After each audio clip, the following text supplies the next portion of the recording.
Invictus Launch Week brings us the latest ground vehicle that one day might have a variant to rival the Ursa. Hopefully. But as the Greycat MTC was thrown straight into Star Citizen's 4.1.1 patch without any PTU testing, it makes it a prime candidate for a head-to-toe bug hunt.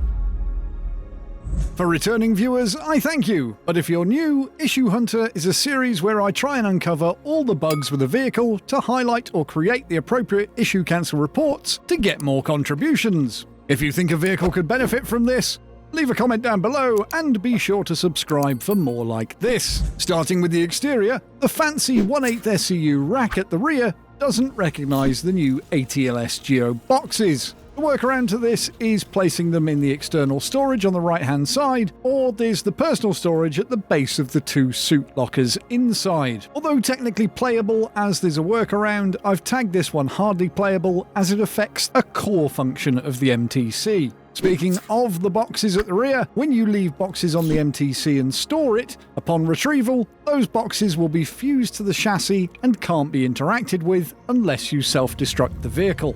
Unfortunately, the IC report for this has got conflated with a much lower tier problem of the interaction prompt being misaligned.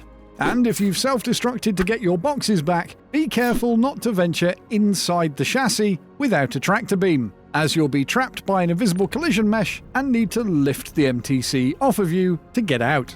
It'd be remiss of me not to mention the age-old vehicle jitter report, which has now had its title modified to be all-encompassing. Yay! Stepping inside, we have the now common problem of fuses being rotated 90 degrees, likely because the panel is a shared asset.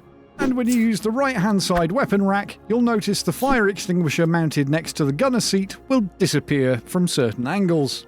Getting into the driver's seat, the driver also doesn't get a crosshair for the turret like you'd expect from the Ursa series. Not a massive problem as you can play it by eye.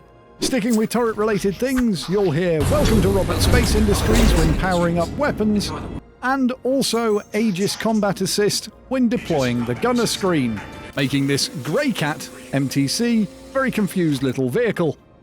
The shield switch on the dashboard does nothing, but this is easily worked around by tapping O as you normally would, or using the power management MFD. NPCs can ignore collision with the hull, but it's not consistent. It seems like certain NPC animations might be causing it, but I wasn't able to consistently reproduce the issue. On acceleration and deceleration, the sound effects are quite sharp, rather than being gradual. Personally, I think this might be a style choice, and it was only seeing the report itself that made me even think about it. If you happen to roll over and the game doesn't correct itself, a max lift is capable of lifting the MTC. You can use the environment to flip it back over. However, if you do get stuck on your right-hand side, you won't be able to exit the vehicle as there's no artificial gravity. I also randomly had the interior light switch on the dashboard stop working, but couldn't find a way to reproduce this bug, so if you find what caused it and can reliably reproduce it, make sure to make that issue report. Although technically there's a lot of hardly playable bugs with the MTC, it is a good little ground vehicle.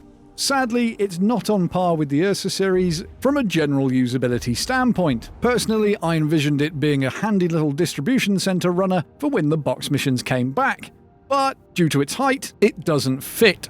If you found any other bugs with the Greycat MTC, please do share them down below, and be sure to contribute to the list of reports in the pinned comment. Until the next one, fellow citizens, fly safe and beware the bugs.